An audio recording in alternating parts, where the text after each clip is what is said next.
I am a very humble person और मैं आम एक शहरी हूँ। और खान साहब की मेहरबानी है कि उन्होंने चले इस बात का जिक्र किया है। हुकूमत की अगर कोई हम पे कोई अगर उस्ताद भी है तो हम उसको बर्दाश्त करेंगे, इसलिए कि ये बात हो रही है पाकिस्तान की। तो जो ये मूडीज़ हैं, S&P है, जो बाहर की कंपनियां हैं जो रेटिंग्स करती हैं, वो इस बुनियाद पर रेटिंग करती हैं कि इस मुल्क के पास कितना डॉलर है अपने कर्जों की अदायगियों के लिए। क्या वो अपने जिनसे उन्होंने कर्जा लिया उनको वापस देने के काबिल हैं 1 महीने, 2 महीने, 3 महीने। सब्सक्राइब करें और बेल दबाएं ताकि कोई खबर रह न जाए।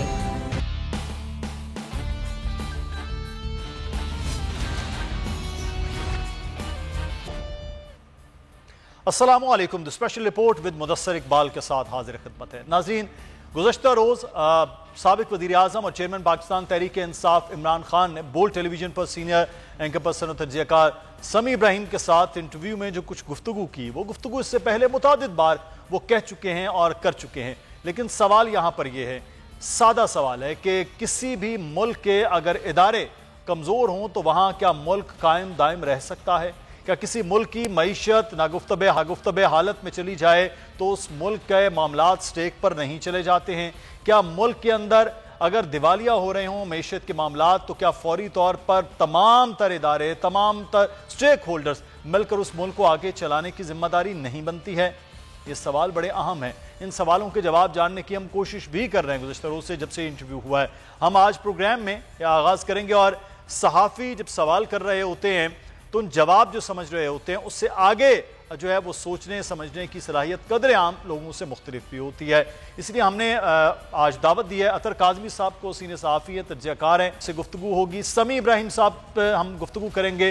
गुज़श्ता रोज़ उनके प्रोग्राम तज्ज़िया में इमरान खान साहब ने जो गुफ्तगू की उसको जो रंग दिया गया, फिर उसके बाद कुछ टेलीविजन की जानिब से और फिर उसके बाद पूरा एक सोशल मीडिया पे कैंपेन चलाई जा रही, क्या वो बात वैसी थी जो बनाई जा रही है, या समी इब्राहिम साहब से पूछेंगे कि वो मामला है क्या। अतर काज़मी साहब, बहुत शुक्रिया आपके वक्त का। अभी भी उन्होंने बड़े वाज़े तौर पर वो अल्फाज कहे जो इससे पहले भी कह चुके हैं। गुज़श्ता रोज़ उन्होंने समी इब्राहिम साहब के साथ भी गुफ्तगू करते हुए बात की है। तो काज़मी साहब, ये जो कहा जा रहा है कि मुल्क तोड़ने की बातें और मुल्क के गद्दार के लेबल जो इमरान खान साहब पर लगाए जा रहे हैं, वो जो सवाल हैं, क्या वो मुल्क की सलामती के हैं या मुल्क के साथ गद्दारी के हैं? देखिए, जहां तक इस बात का ताल्लुक है जो गुज़िश्ता रोज खान साहब ने समी इब्राहिम साहब के प्रोग्राम में कही, ये बात कोई पहली दफा उन्होंने नहीं कही, मुतअद्दिद बार वो इस बात को दोहरा चुके हैं। और जितनी दफा भी उनकी सहाफियों से हालिया दिनों के अंदर मुलाकात हुई है, जब उन्होंने पहले दिन सहाफियों को बुलाया था वो अमरीकी खत दिखाने के लिए जिसमें पाकिस्तान को धमकी दी गई, पाकिस्तान के खिलाफ जो साजिश की गई, उसमें 6-7 सहाफी थे, वहां पे भी मैं मौजूद था। और उसके बाद जितनी दफा भी खान साहब से उन्होंने सहाफियों से मुलाकात की है, एक चीज वो तवातर से दोहरा रहे हैं कि इस मुल्क के लिए मजबूत फौज का, मजबूत दिफा का होना जरूरी है। और मेरी जात से ज्यादा मजबूत फौज इस मुल्क के लिए जरूरी है। अगर मजबूत फौज नहीं होगी तो हमारे दुश्मन हमारे मुल्क को तोड़ देंगे, हमारे मुल्क का नुकसान होगा। तो उन्होंने कोई नई बात नहीं की। जिस तरह आपने भी कहा कि एक मखसूस एंगल दे के उस चीज को उछाला गया, और ये कोई पहला मौका नहीं है। अगर आप ये देखें कि गुज़िश्ता हुकूमत के दौरान जब भी कोई इशू होता था उस पर बहुत सारी कैंपेन्स भी चलती थी, मीडिया के ऊपर बहस भी होती थी। मैं आपको एक छोटी सी मिसाल देता हूँ।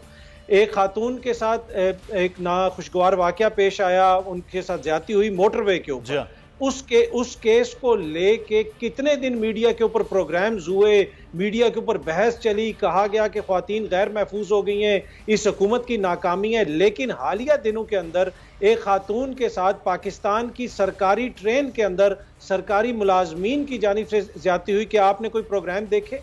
क्या आपने उस तरह की कोई मीडिया कैंपेन देखी? क्या आपने सोशल मीडिया के ऊपर उस तरह की कोई आउटरीच देखी?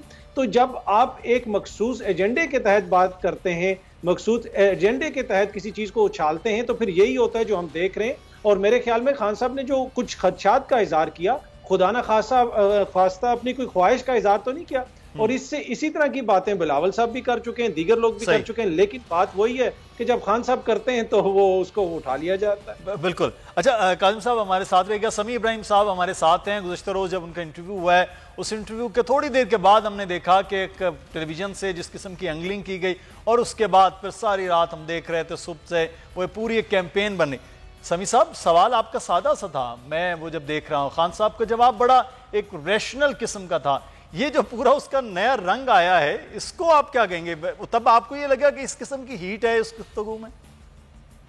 नहीं, देखिए, ये जो रंग आया है ये सारा रुपए का रंग है। ये जो तुर्की शहबाज शरीफ साहब गए हैं और उससे पहले बड़े इतने करोड़ों रुपए के इश्तिहारात इनको मिले हैं, तो ये सारे का सारा उसका रंग है। खौफजदा है इमरान खान से। इमरान खान का भूत ख्वाबों में इनको जगाता है, रात को ये सोते में उठ जाते हैं और डरते हैं। नजर आ रहा है कि इलेक्शन में जूतियां पड़ेंगी, तो वो उसकी वजह से हर कि कहीं ना कहीं जो एक इमेज है इमरान का उसको डिस्टॉर्ट कर दें। कौन सी बात गलत कही है इमरान ने? अगर आपकी इकोनॉमी ठीक नहीं है तो सबसे बड़ा हिट जो है वो डिफेंस बजट पे आएगा। खुदा ना खास्ता अगर हमारी फौज में थोड़ी सी भी कमजोरी होती है तो दुश्मन जो है वो फिर आके ब्लैकमेल करने की कोशिश करेगा, न्यूक्लियर एसेट्स पर ब्लैकमेल करेगा। फिर उसके बाद वो यूक्रेन की तरह हमारा खुदा ना खास्ता हाल हो सकता है, क्योंकि उन्होंने भी जब डी न्यूक्लियराइजेशन की तो उसके बाद देखें जो भी आता है उनको 4 घूंसे मारता है, 4 बम गिराता है और आगे निकल जाता है। तो ये इन चीजों का इस्तेमाल। और क्या करें इसके लिए? ये नहीं कि मुझे वज़ीर आज़म बना दें कि भैया आप इलेक्शन करवाएं और जिसको भी लोग मुंतखब करते हैं, चाहे वो शहबाज शरीफ ही हो, आप दोबारा उनको हुकूमत दे दें। तो ये एक येलो जर्नलिज्म, मैं कल भी किसी से कह रहा था रात में कि अब इसको चाहिए कि जो एक स्टूडेंट्स को कम्युनिकेशन के जब वो येलो जर्नलिज्म पढ़ानी हो तो ये जियो की ये जो इन्होंने रात जो कुछ किया और अभी जो कुछ कर रहे हैं ना, ये क्लासिक एग्जांपल है येलो जर्नलिज्म की, जर्द सहाफत की, झूठ, मक्कारी, बेईमानी, पैसे के लिए अपने आप को बेचना।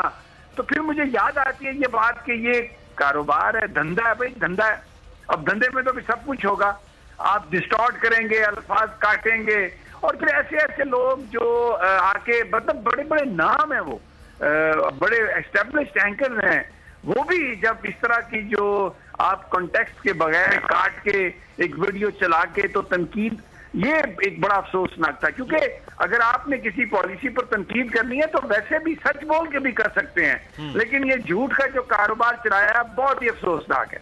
लेकिन सर, आप कह रहे हैं बड़े बड़े नाम हैं, अभी कुछ नवाला इमरान खान साहब ने भी दिया है जिन पर जो पाकिस्तान की बात कर रहे थे, उनमें समी इब्राहिम भी शामिल हैं, उनमें अरशद शरीफ भी शामिल हैं, उनमें साबिर शाकिर, इमरान रियाज। आपकी बात हो रही बोल टेलीविजन का, उन्होंने कहा कि मुतादिद हम तो मैं आपके साथ मैं देख चुका हूं कि हम पाकिस्तान की आला अदालतों में किस तरह से वो मुकदमात भुगतते रहे, अभी तक वो मामलात चल रहे हैं, जिसका इमरान खान साहब ने भी आज जिक्र किया।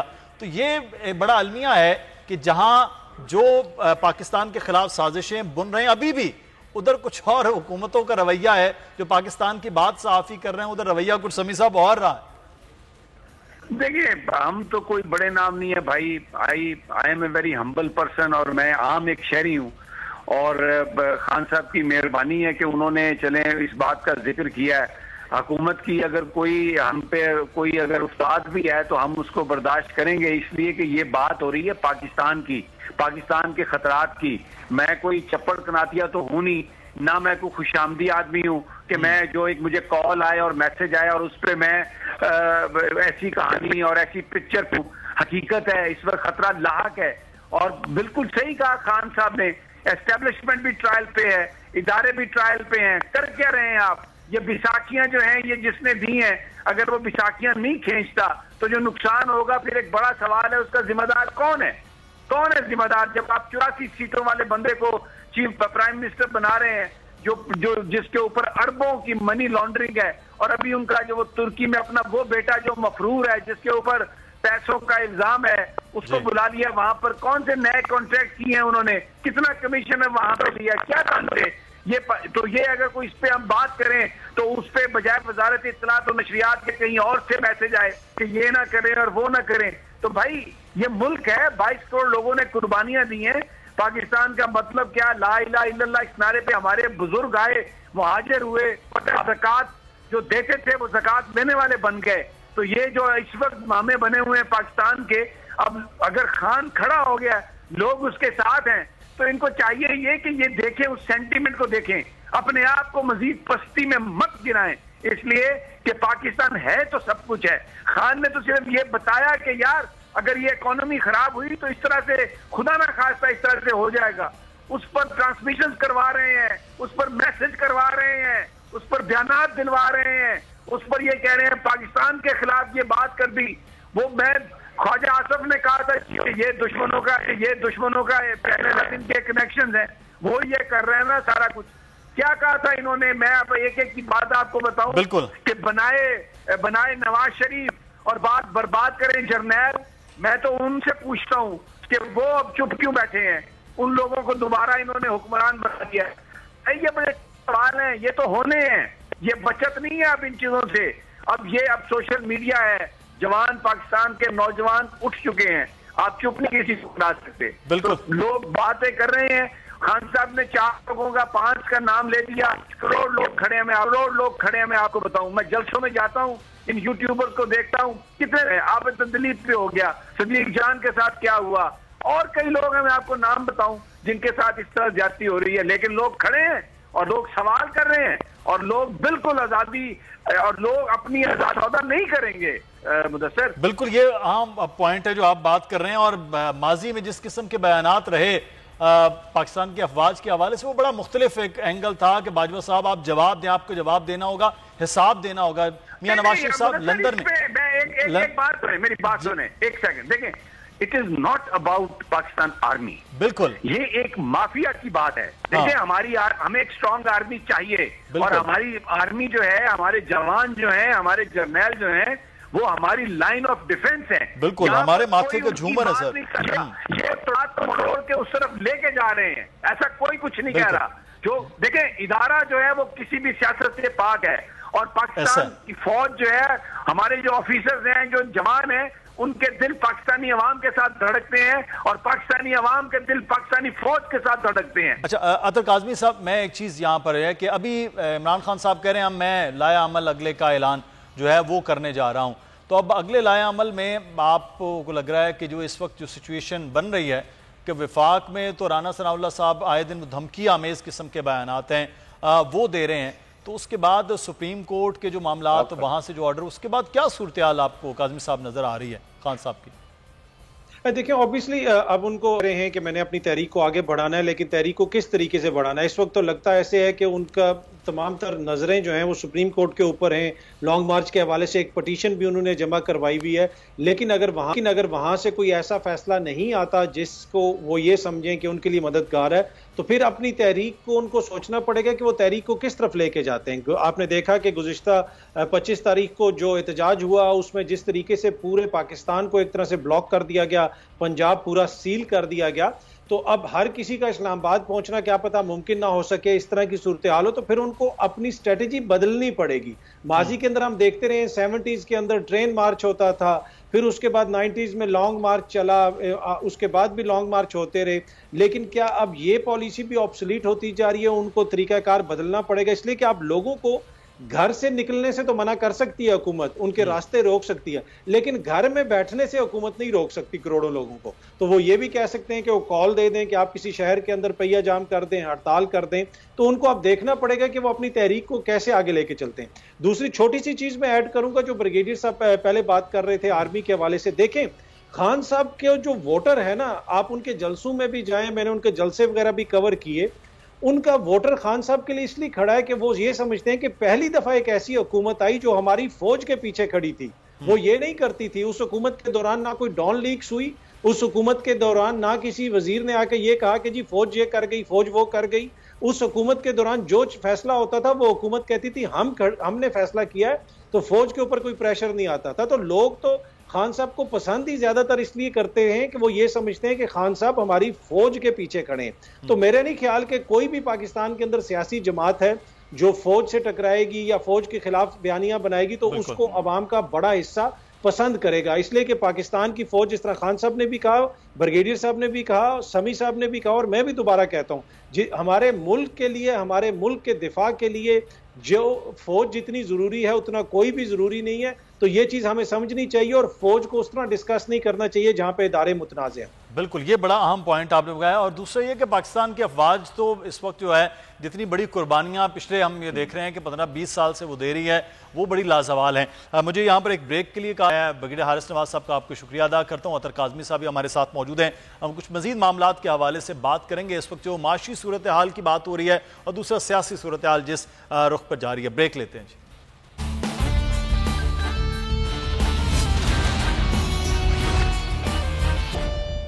ब्रेक के बाद आपको खुश आमदीद कहते हैं। कुछ ही देर पहले पाकिस्तान के मईशत से मुतल्लिक एक खबर सामने आई है। बहुत शुक्रिया फरम साहब आपके वक्त का। पहले तो हम इस पर बात कर लेते हैं, क्या वजूहात हैं? कुछ मुस्बत अशारिये थे आज से कुछ 8 महीने पहले, या अब अचानक मूडीज़ जो है उसने जो रेटिंग और जो चीज़ें दी, आउटलुक है, मुस्बत से मनफी वजूहात क्या बन रही हैं सर? जी थैंक यू वेरी मच। देखें, इस वक्त पाकिस्तान की जो सिचुएशन है कंट्री के, ख़ासकर एक्सटर्नल अकाउंट की, जो दुनिया के साथ हम लेन देन करते हैं उसके अंदर हम फाइनेंशियल ट्रांजैक्शन भी करते हैं और साथ साथ जो है वो गुड्स की जो है वो गुड्स और सर्विसेज की जो है ट्रेड भी करते हैं। यानी कि सामान हम बाहर से मंगवाते भी हैं, बेचते भी हैं, और साथ साथ हम जो है कर्जे भी लेते हैं और इन्वेस्टमेंट और एक्सपोर्ट्स वगैरह जो होती है। तो प्रॉब्लम यह है कि इस वक्त हमारे पास रिजर्व्स जो हैं वो नाकाफ़ी हैं अपनी जो है वो पेमेंट्स करने के लिए। कितने नाकाफ़ी हैं कि हम तकरीबन कोई 1.5 महीना रफली जो है अपनी इंपोर्ट्स जितनी आ रही हैं इस मुल्क में हर महीना, 1.5 महीने की इंपोर्ट्स को हम अफोर्ड कर सकते हैं, इतने रिजर्व्स हैं हमारे पास। फिर उसके अलावा हमारे पास कुछ कर्ज़ों की अदायगियाँ आ रही हैं, और कर्ज़ों की अदायगियाँ 3 से 4 अरब डॉलर्स हो सकती हैं। उसमें ये भी है कि वो सऊदी अरेबिया के भी पैसे हैं 3 अरब डॉलर, वो भी शायद हमें जो है वापस देने, रोल ओवर करने होंगे। अगर वो रोल ओवर का कह देता तो फिर आसानी हो जाएगी। फिर यूएई के जो है 1 से 1.5 अरब 2 अरब डॉलर्स हैं, और दूसरे जो है कंट्रीज से हैं जो हमने पैसे लिए। फिर आपके यहाँ और दूसरे जो वर्ल्ड बैंक, IMF और दूसरे अदायगियाँ होती हैं हर साल, वो भी होती हैं। तो इसलिए आपके पास 4 से 5 अरब डॉलर अगर पेमेंट्स के लिए खड़े हैं, तकरीबन 4 अरब डॉलर, और आपके पास इंपोर्ट्स भी मुल्क को चलाने के लिए तकरीबन को 5-6 अरब डॉलर्स की हो रही हैं, तो 10 अरब डॉलर तो यहीं पूरे हो गए। और ये फिर आपके पास तकरीबन 10 अरब डॉलर रिजर्व्स में ही हैं। तो जो ये मूडीज़ हैं, S&P है, जो बाहर की कंपनियां हैं जो रेटिंग्स करती हैं, वो इस बुनियाद पर रेटिंग करती हैं कि इस मुल्क के पास कितना डॉलर है अपने कर्ज़ों की अदायगियों के लिए। क्या वो अपने जिनसे उन्होंने कर्जा लिया उनको वापस देने के काबिल हैं 1 महीने, 2 महीने, 3 महीने में, या फिर कहाँ से ये जनरेट कर सकते हैं डॉलर्स को। तो जनरेट करना डॉलर्स को लेकर आने के चांसेस इस वक्त कम लग रहे हैं और जाने के चांसेस ज़्यादा होते हैं। इसलिए आप क्या देखिए, करेंसी भी जो है वो वीक हो चुकी है, 200 रुपये का 1 डॉलर हो गया है। तो इस वजह से ये जो रेटिंग एजेंसीज होती हैं ये रेटिंग करती हैं कि जी इस मुल्क की अब रेटिंग नीचे करनी चाहिए क्योंकि इनका रिस्क बढ़ गया। अच्छा खुरम साहब, आप कह रहे थे कि चांसेस भी अब कम हैं उस तरह से कि डॉलर हमारे पास मैक्सिमम आए, तो फिर तो ये बड़ा सिचुएशन खराबी की जानिब है कि हमारा तो बहुत बड़ी एक्सपोर्ट ऑयल की है, और ऑयल की बाकी तो हमने जो इम्पोर्ट है वो बहुत बड़ी ऑयल किया, बाकी तो हमने इंपोर्ट पे काफ़ी पाबंदियां भी लगा दी हैं। तो ये सिचुएशन बेहतर होने को कुछ चांसेस करीब के माह में नज़र आ रहे हैं? जी बिल्कुल, देखिए चांसेस बिल्कुल हैं। ऐसा नहीं है कि हम जो है बिल्कुल ही डिफ़ॉल्ट के जो है वो वर्ड्स पे हैं, लेकिन हाँ मुश्किलात ज़रूर हैं। क्योंकि देखें अभी गवर्नमेंट को मज़ीद कड़े फैसले करने हैं। या हमेशा हम यही कहते हैं कड़े फैसले, ये एक आम आदमी बेचारा उसकी जो है ना वो उसके असरात भुगतता है। लेकिन पॉइंट ये है कि इस वक्त गवर्नमेंट के पास क्या जो है वो तरीके हैं जिससे ये चीज़ें बेहतर हो सकती हैं और हमारी रेटिंग दोबारा से बेहतर हो सकती है। यानी कि वही एजेंसीज दुनिया के इन्वेस्टर्स को बताएं कि देखिए जी नहीं, ये मुल्क अब बेहतर हो गया है, अब ये रीपे कर सकते हैं अपनी ऑब्लिगेशंस, अपनी जितने कर्जदार हैं रीपे कर सकते हैं। वो ये हो सकता है कि आपके यहाँ जो है ये ऑयल की कीमतें जो हैं ये इसमें सब्सिडी को और कम किया जाए और टारगेट को बढ़ाया जाए, यानी कि जो लोग डिजर्व करते हैं उनको सब्सिडी दी जाए। फिर हमारी जो एनर्जी है, एनर्जी जो इस्तेमाल करते हैं हम, तवानाई इस्तेमाल कर रहे हैं, इंडस्ट्रीज कर रही हैं, इंडिविजुअल्स हाउसहोल्ड्स कर रहे हैं, इनको हम अगर खुद साहब आप ये कह रहे हैं कि इससे बेहतरी किस तरह से चांसेस हैं, लेकिन बहरहाल जो IMF के मामलात हैं उसमें तो फिर हमारे पेट्रोल प्राइस उस तरह से शायद करें तो फिर तो वो अब 260 तक पहुंच भी सकते हैं, खुदा न खास्ता। बहुत शुक्रिया खुरम शहजाद साहब हमारे साथ मौजूद थे। हमारे मुआशियात और मोडीज़ ने तो पाकिस्तान की आउटलुक को अब मुस्बत से मनफी कर दिया है, लेकिन एक और बड़ा अहम मामला आज जो खुद इमरान खान साहब ने शांगला में जलसे में गुफ्तगू करते हुए कहा कि कुछ मुहब्बे वतन जो सहाफ़ी हैं वो बात कर रहे हैं वतन की मोहब्बत के लिए, उनके खिलाफ भी पर्चे दर्ज किए जा रहे हैं। जो मीडिया हाउसेज हैं उनके हवाले से भी किया जा रहा है। बोल के ख़ास तौर पर गुफ्तगू करते हुए बोल पिछले तकरीबन 6-7 साल से इन मुकदमात को भी भुगत रहा है पाकिस्तान की मोहब्बत में।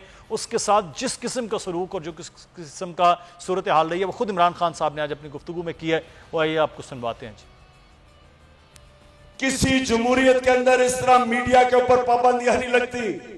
वो सहाफी जो मुहिब्बे वतन पाकिस्तानी समझे जाते हैं उनके ऊपर केसेस किए जा रहे हैं।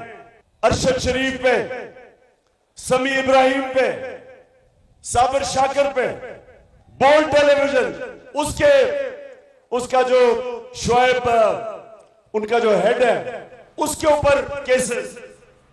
तो ये सूरत हाल है, ये केसेस हैं। खान साहब कह रहे हैं कि मुहब्बे वतन सहाफ़ियों के हवाले से और ये मुहब्बे वतन की मोहब्बत में हम आशुफ्ता सरों ने वो कर्ज भी चुकाए हैं जो वाजिब न थे। तो पिछले 7 साल से 2014 से जब से बोल टेलीविज़न की बुनियाद रखी गई, उसके बाद 2015 में पाकिस्तान के सबसे बड़े नेटवर्क को सिर्फ एक इंटरनेशनल मीडिया की झूठी प्रोपेगेंडा खबर के नतीजे में उस वक्त की मियां नवाज शरीफ साहब की हुकूमत में फौरी तौर पर इस चैनल को, इसके मुल्का जितने भी इदारे थे उनको बंद करने की पूरी एक साजिश वो की गई। और उसके बाद पाकिस्तान के सहाफ़ियों का बड़ा शदीद नुकसान हुआ, जिसका खमियाजा आज तक जो है वो पाकिस्तान की मीडिया भी वो भी भुगतता आ रहा है। मुदस्सिर इकबाल को इजाज़त दीजिए, अपना ख्याल रखिएगा, अल्लाह हाफ़िज़।